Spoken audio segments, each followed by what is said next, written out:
My name's Emily. Well, that's what I'll call myself here. And this all happened back in the spring of 2023. I was grinding through pre-med classes, juggling 2 part-time jobs at a campus coffee shop and a tutoring gig, while my roommate, Jessica, seemed to float through life on a cloud of daddy's money. We met through the housing lottery. She was from some affluent suburb in Orange County, the kind where kids get BMWs for their sweet 16s. Me? I grew up in a modest apartment in Fresno with my single mom, scraping by on scholarships and loans. From day one, our worlds clashed. Jessica was gorgeous in that effortless Instagram filter way. Long blonde waves, yoga-toned body, always in Lululemon or whatever designer athleisure was trending. She'd blast Taylor Swift playlists at 2 a.m. and laugh it off like it was no big deal. "Oh, Em, you're such a grandma," she'd tease when I asked her to turn it down.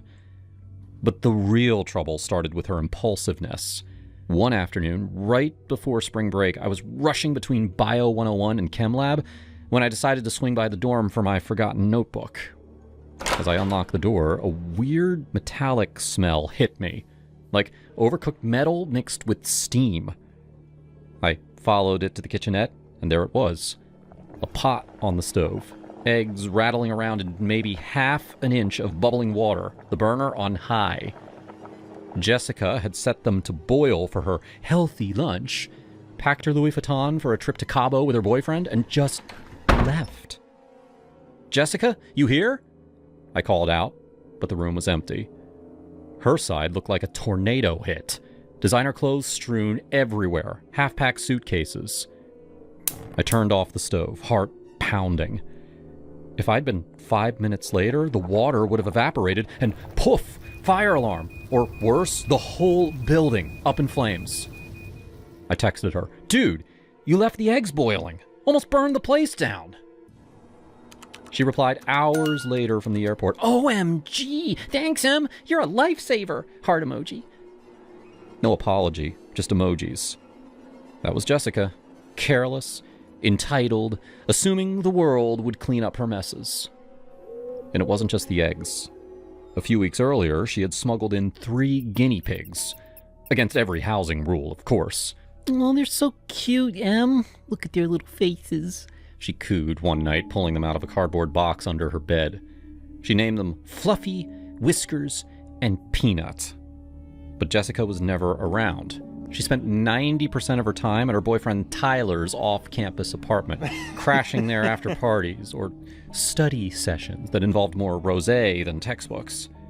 She'd swing by every couple of days to dump food in their cage, but that was it. The poor things lived in the dark under her bed, squeaking pitifully when I'd peek in. "This is not good, Jess," I told her once, trying to sound casual. "They're social animals. They need space and attention." She rolled her eyes, flipping her hair. "Oh, they're fine, Em. Don't be dramatic. My parents have a whole farm back home. Animals love me." But they didn't look fine. Fur matted, cage smelling. I felt bad for them, sneaking in veggies when she forgot. Jessica was the epitome of spoiled rich girl. Breaking my favorite mug and shrugging, "Just buy a new one, it's like $5. Or borrowing my laptop charger and returning it frayed, offering to Venmo me without even checking if I could afford the replacement. "No big deal," she'd say, as if everyone had a trust fund cushion. A few days later, Tyler dumped her right after spring break.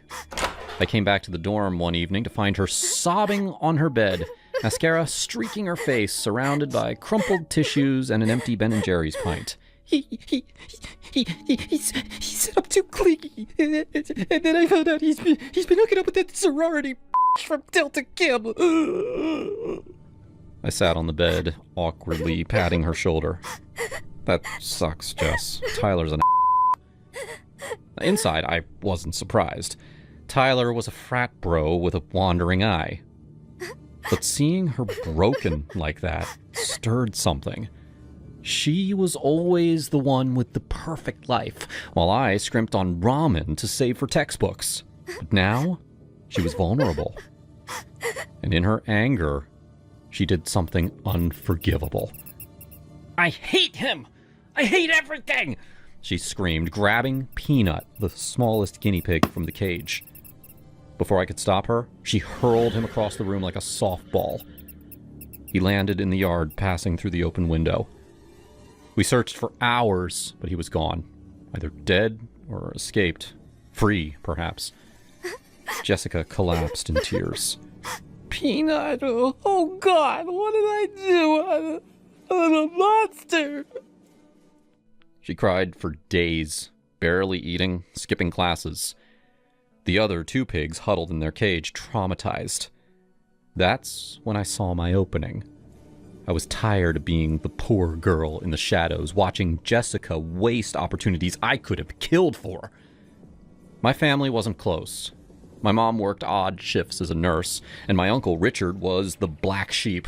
He was in his mid-50s, divorced, loaded from some tech startup he sold in the 90s. But he was selfish, condescending, always looking down on us for not making it like him.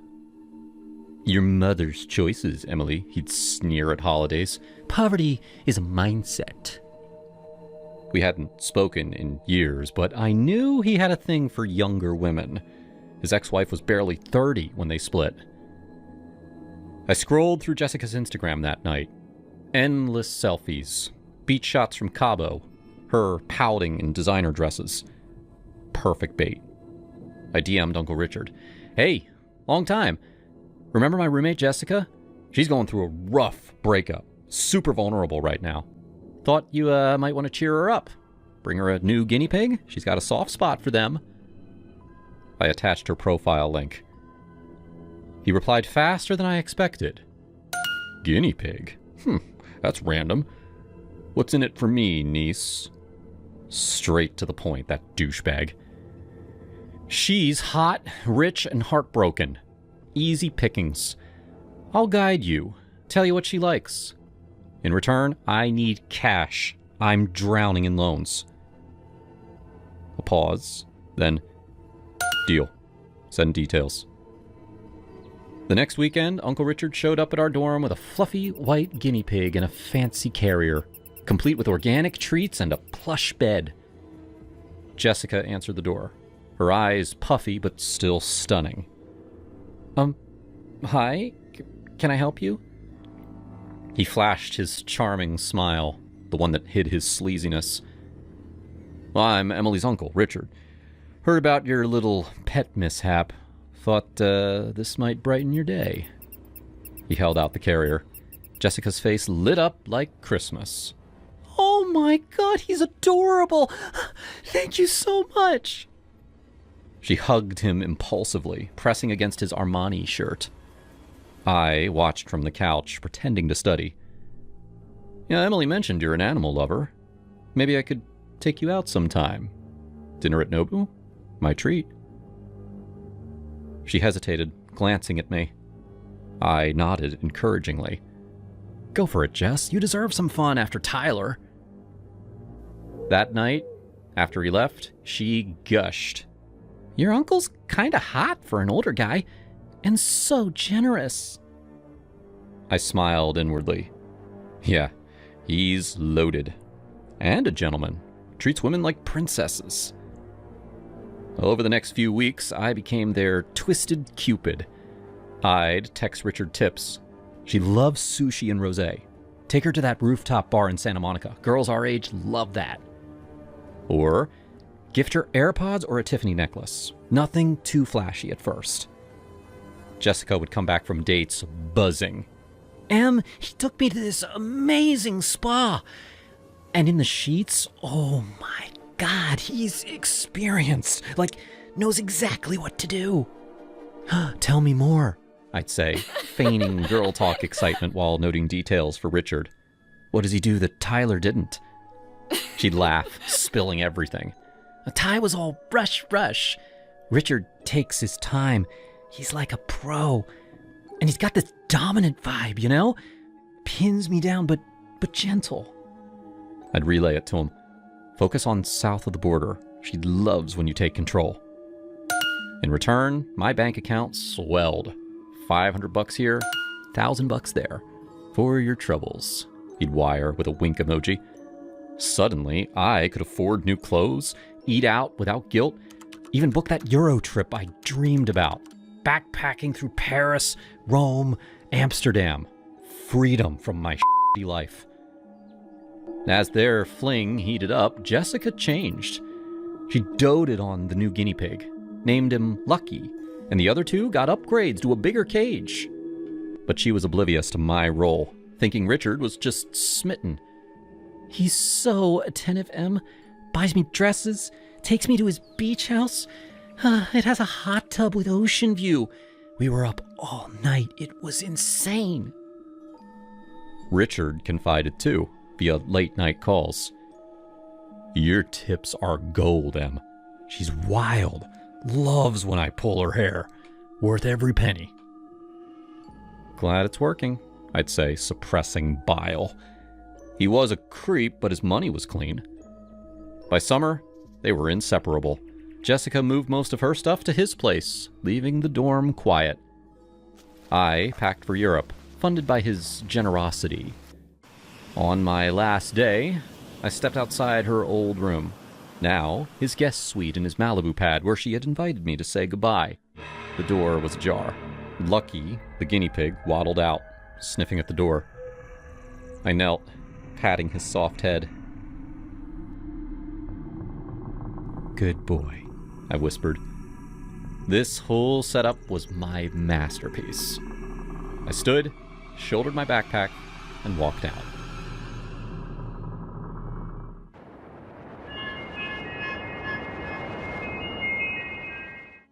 I remember it like it was yesterday, even though it happened back in 2009 when I was just 19 and still living at home with my parents and my sister, Emily. We were in a quiet suburb outside Seattle. Dad had finally caved and gotten cable TV, but, of course, the box was hooked up only in the living room. I was dying to watch MTV in my room without begging for the remote every night. Alice, you're old enough to figure this out, Dad said one evening, tossing me the keys to his truck. Go pick up that AV transmitter from Best Buy. It'll beam the signal to your TV downstairs. I grinned like an idiot. Thanks, Dad, you're the best! Mom rolled her eyes from the kitchen. Just don't turn the house into a science experiment, okay? We don't need wires everywhere. That Saturday, Emily and I were home alone. She was upstairs in her room, probably blasting Avril Lavigne on her CD player. She was 16. I tore open the box in the living room, feeling like a tech wizard. The transmitter was this clunky little thing with RCA cables and a receiver from my room. I hooked it up to the cable box, ran downstairs to connect the other end to my old CRT TV, and flipped channels. Static. Nothing. I trudged back and forth, fiddling with plugs, cursing under my breath. Come on, you stupid thing, I muttered. Finally, something flickered on screen. Fuzzy lines danced, and I plopped onto my bed waiting for it to clear. But then it hit me. The cable box upstairs wasn't even turned on. What the hell? I whispered. How was I getting any signal? The image sharpened, and there it was. A bed. Not just any bed. A queen-sized ones with rumpled sheets and a nightstand cluttered with lotion bottles and a framed photo. My heart slammed against my ribs. I just watched The Ring a few weeks back, that creepy movie where the girl climbs out of the TV. Or worse, Rear Window, spying on neighbors gone wrong. Was this my bed? Was someone watching me? I bolted upstairs screaming, Emily! Emily! Come down here right now! She poked her head out, headphones dangling. What? I'm in the middle of something. Just come. It's freaking me out. I grabbed her arm and dragged her to my room. The image was still there, static free now. We stared. That's not my bed, I said, relief mixing with confusion. Look at the comforter. It's different. Mine's plain blue. Emily squinted. Whose is it then? And how are we seeing it? We poked at the receiver, but it was tuned to some wireless frequency, picking up what? A hidden camera? This is like that episode of Dateline where the nanny cam catches the burglar, she said, wide-eyed. Yeah, but whose camera? I replied. We sat there transfixed until our parents got home. Dad walked in, grocery bags in hand.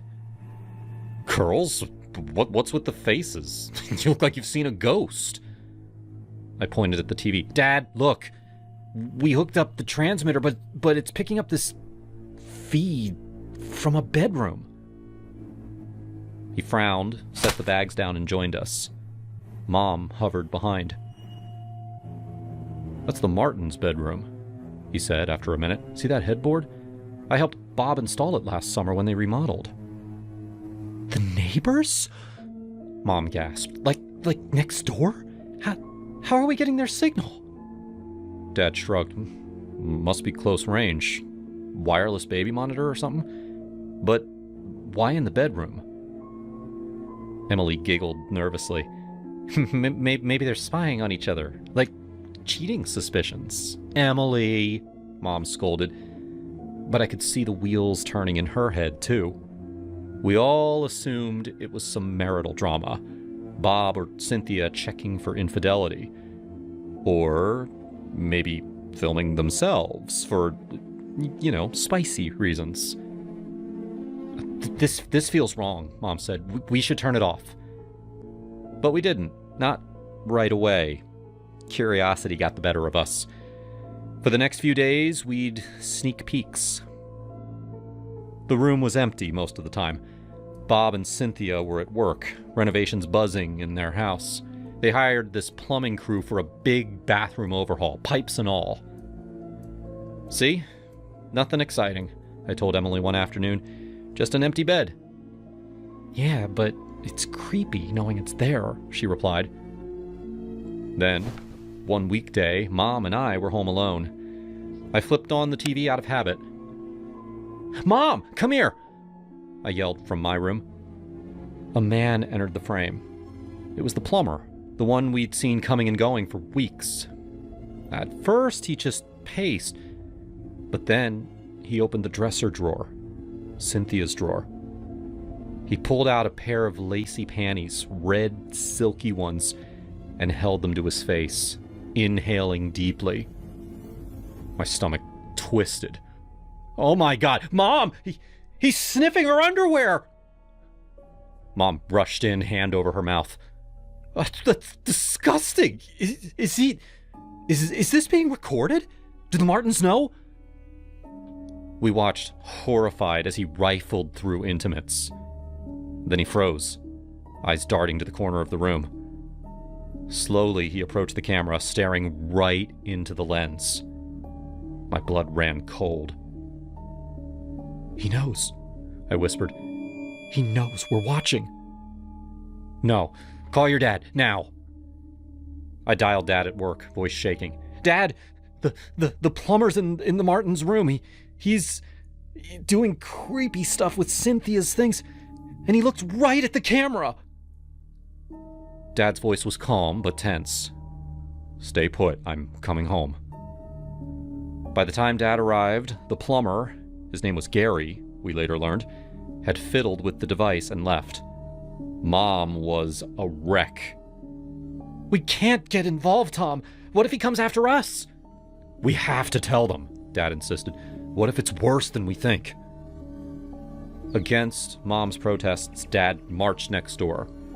Bob and Cynthia were home by then, confused at first. A camera? In our bedroom? Cynthia's voice carried through the open window. I was eavesdropping from our porch. That's impossible! Dad led them upstairs. Turns out the device was a water meter monitor that Gary had installed in the wall during renovations. But he'd hidden a tiny wireless camera behind it, angled at the bed. Cynthia screamed when they found it. That pervert! He's been watching us! The police arrived within the hour. 2 officers, a man and a woman, notebooks out. Ma'am, sir, can you describe what you saw? The female cop asked Cynthia. Bob paced. We trusted him. He's been here for months. Dad explained our side. We picked up the signal accidentally. Saw him, invading your privacy. The investigation kicked off. For a week, our street buzzed with cop cars and whispers. Nights were the worst. I'd lie awake, imagining eyes on me. Mom started double-checking locks, and Emily slept with the light on. Alice, do you think he's still out there? She'd whisper when we'd huddle in my room. I hope not, I'd say, but doubt gnawed at me. Then, Mom chatted with Cynthia over the fence. What happened with Gary? Mom asked casually, though her voice trembled. Cynthia leaned in, eyes darting. Police raided his place.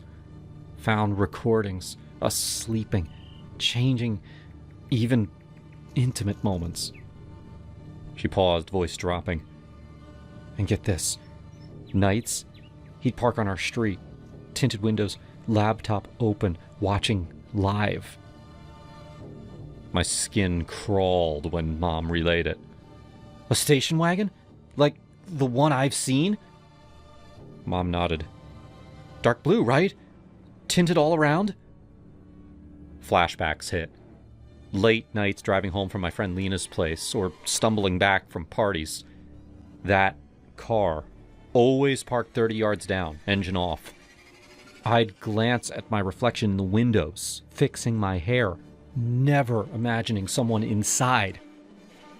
He was there, I told Emily that night, watching them, maybe watching us walk by.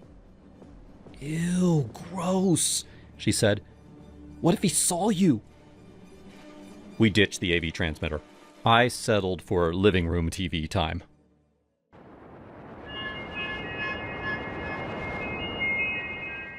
My name is Noah, and back in my sophomore year at a mid-sized university in the Midwest, I was studying police studies.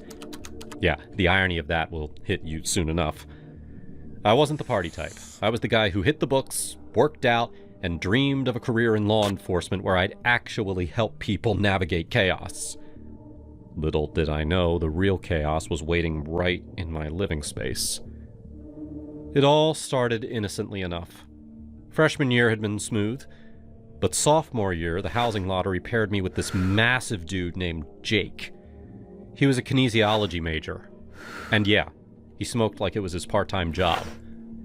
But here's the thing. He was chill about it. We'd nod at each other in the mornings.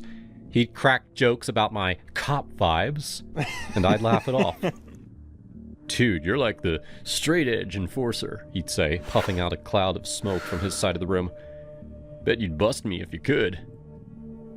I'd roll my eyes and reply, nah, man, live and let live, as long as it doesn't stink up my uniforms. We weren't besties, but we respected boundaries. It was this odd couple dynamic that actually made for some funny stories at parties I rarely attended. And then came the water damage. One rainy afternoon, I noticed a brown stain spreading across the bathroom ceiling like a bad tattoo. Jake, check this out, I called, pointing up. He lumbered in, squinting. That's gonna cave in on us mid-shower. We reported it to the RA, expecting a quick fix. Instead, a week later, we each got eviction notices. Separate ones, like we were getting divorced. Relocate immediately, they said. Jake and I shook hands in the hallway. Good luck, officer. Don't get paired with a serial killer. I chuckled. You too, man. Stay high.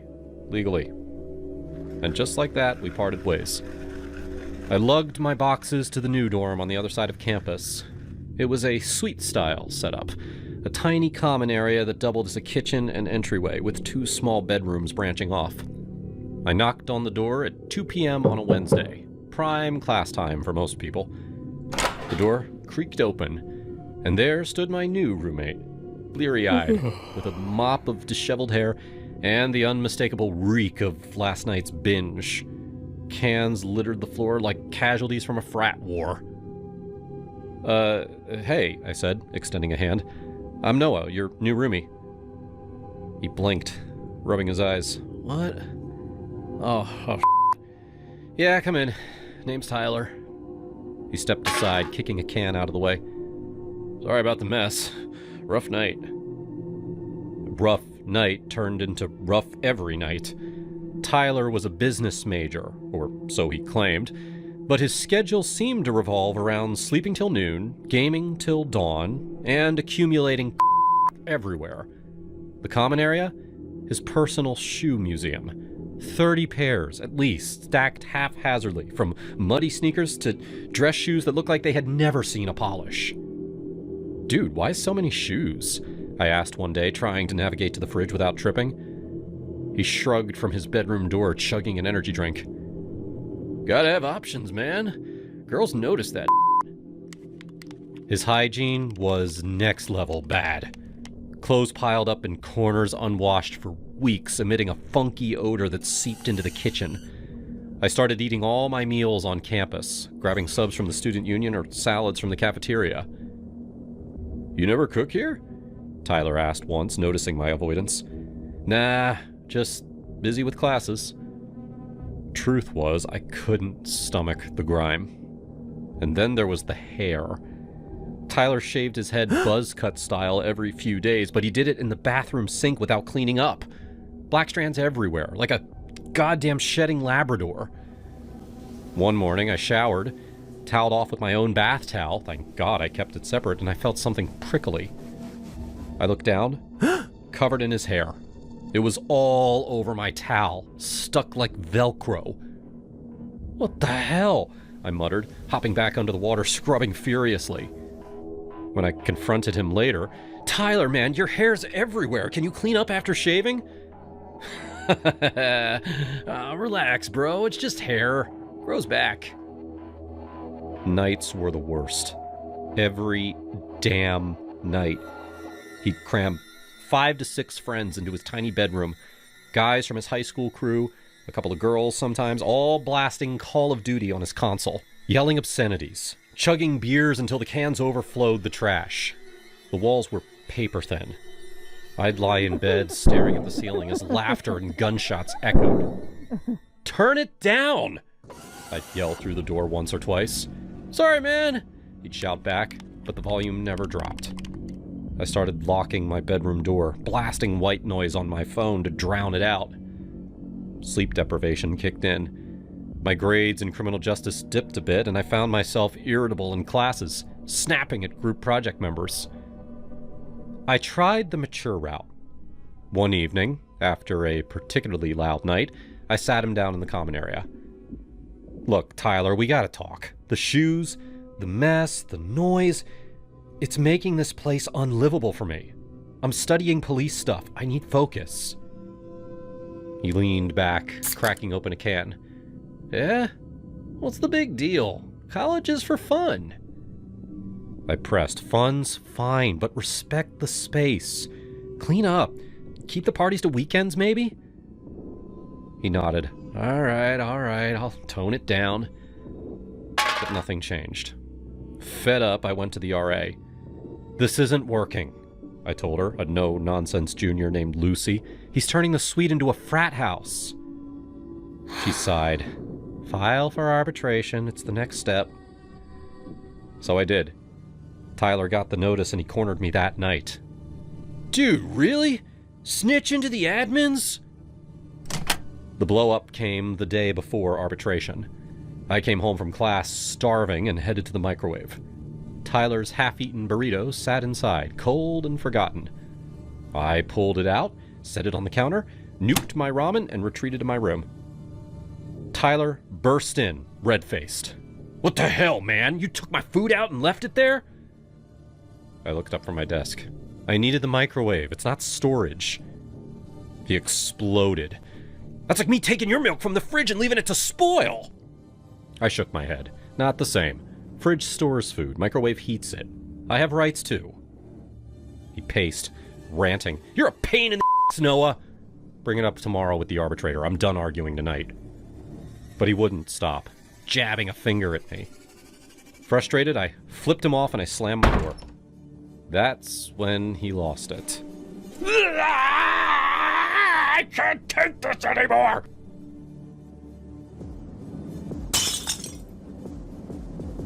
I grabbed my keys, heart pounding, and opened the door to leave.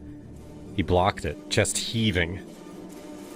"Get the hell out of my way," I growled, staring him down. He stepped aside, muttering curses. In the hallway, the RA approached wide-eyed. "What the hell's going on?" "Ask him." Tyler stormed out, still yelling incoherently. We were separated for the night. I crashed on a friend's couch. Arbitration the next day was a circus. The mediator, a balding guy in his 40s named Mr. Ellis, sat us down in a sterile conference room. "Let's hear both sides," he said. Tyler went first, spinning tales. "Noah's messy too. He took a once and didn't flush." I nearly choked. What? That's he never said that before. Mr. Ellis turned to me, dead serious. "Is it possible you forgot to flush?" I stared, incredulous. "No, absolutely not. This is ridiculous." It felt surreal, like I was on trial for a crime I didn't even commit. We aired grievances. Shoes, hair, noise. Ellis nodded sagely. "With a month left, I'll find vacancies and separate you." He never did. That last month was hellish awkwardness. We avoided each other like the plague. I'd slip in and out quietly, earbuds in, ignoring the mess. Tyler's parties continued, but muted. Maybe out of spite or fear. Move-out day finally arrived. I was scheduled first, a few hours before Tyler. I packed my stuff meticulously, cleaning my bedroom spotless. At the front desk, I voiced concerns to the clerk. "Look, the common area is a disaster because of him. I'm worried about cleaning fees. It's not fair that I pay half." She barely looked up. "Policy's joint responsibility. Sort it with your roommate." I argued, "But I've documented everything." No dice. Tyler left later, and sure enough, the place was trashed. Food scraps, beer stains, hair tumbleweeds. The bill came.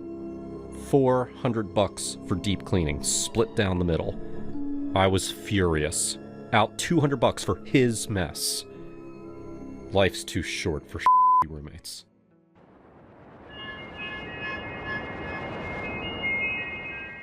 My Uncle Dennis moved into a retirement community a few years ago, and he absolutely loved it. He kept inviting me to come visit, but I was always too busy. This June, I was finally able to go. It was just a week-long visit, but that was all I needed. I didn't have any specific plans while I was there.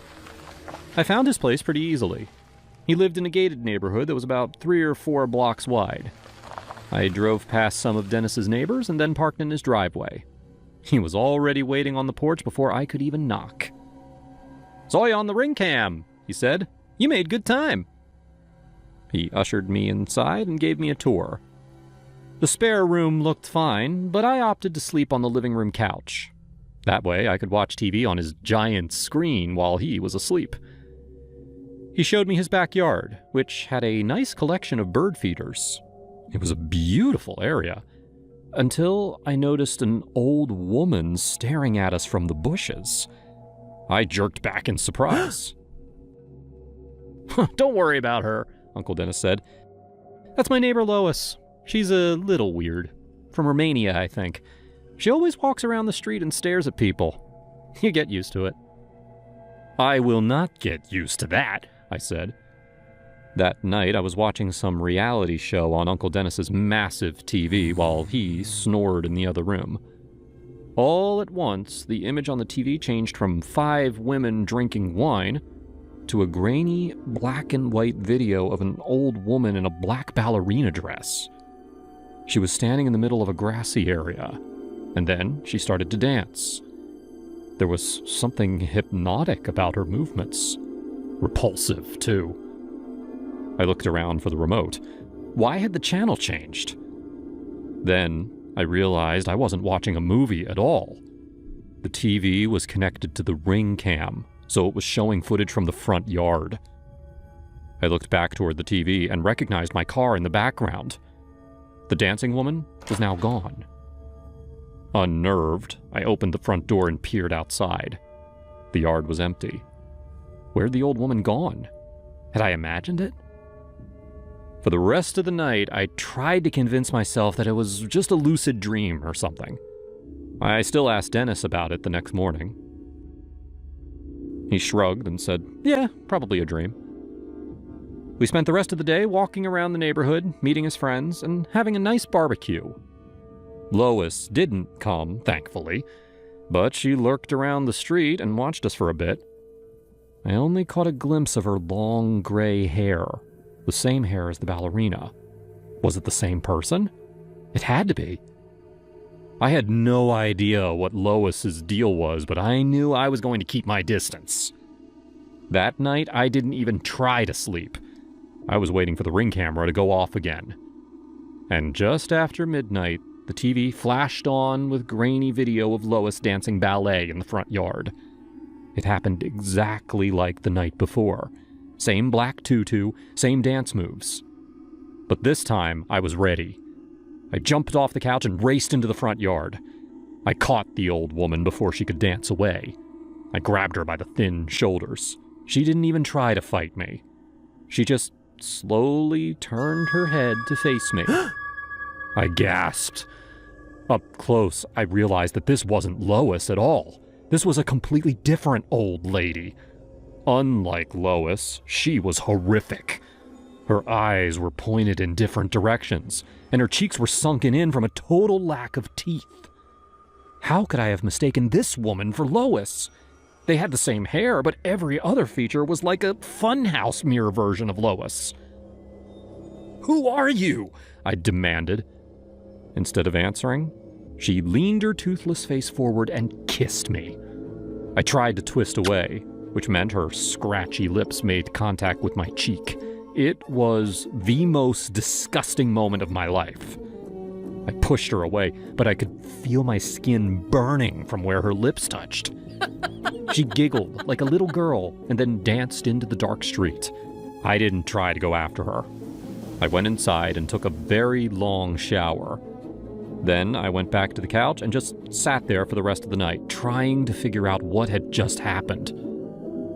Thankfully, Uncle Dennis always woke up super early, so I didn't have to wait long to tell him everything. At first, he didn't believe me.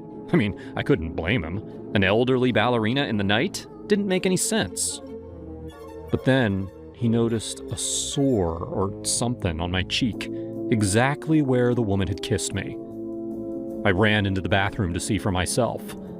The middle of my cheek was speckled with tiny red and white boils.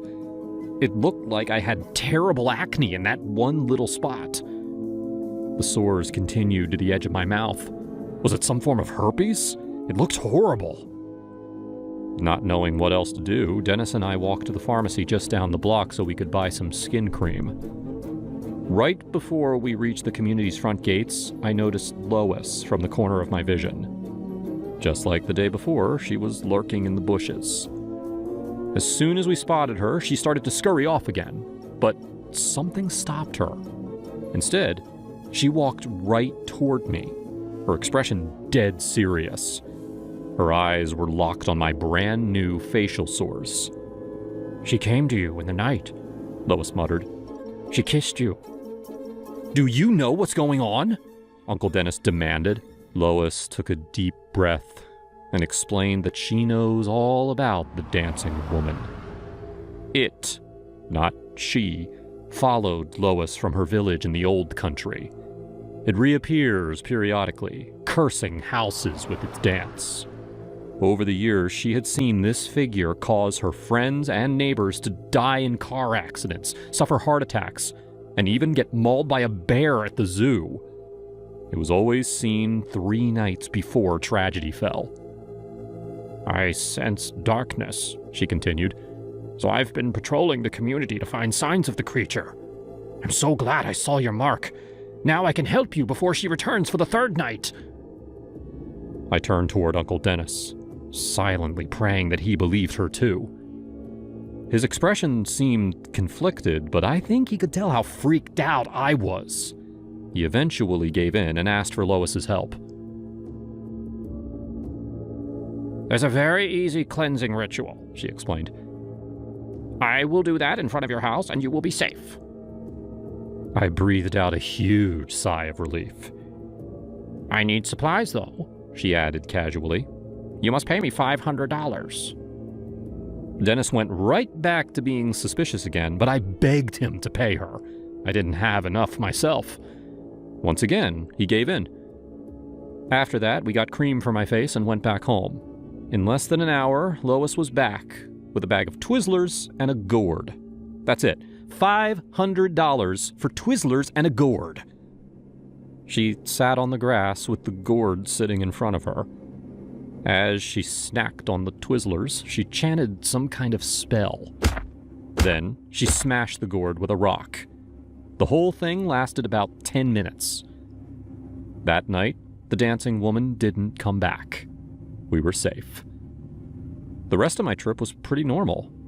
We both decided to move on. After Lois did her ritual, I honestly had a great time. Though it always took me a while to fall asleep on that couch. I kept picturing that woman's toothless face. We also didn't see Lois for the rest of my trip, which was probably for the best. To this day, Uncle Dennis seems to think that the whole thing was a scam from the beginning. He says that Lois conned him out of the $500. He thinks that she recruited her sister to freak me out and then popped in at the perfect moment to ask for money. It made sense. Even though the woman was hideous, she resembled Lois in the blurry footage, and she had similar hair. Perhaps they were sisters. But I refuse to believe that. There had to be something more going on. After all, I still have a scar on my cheek in the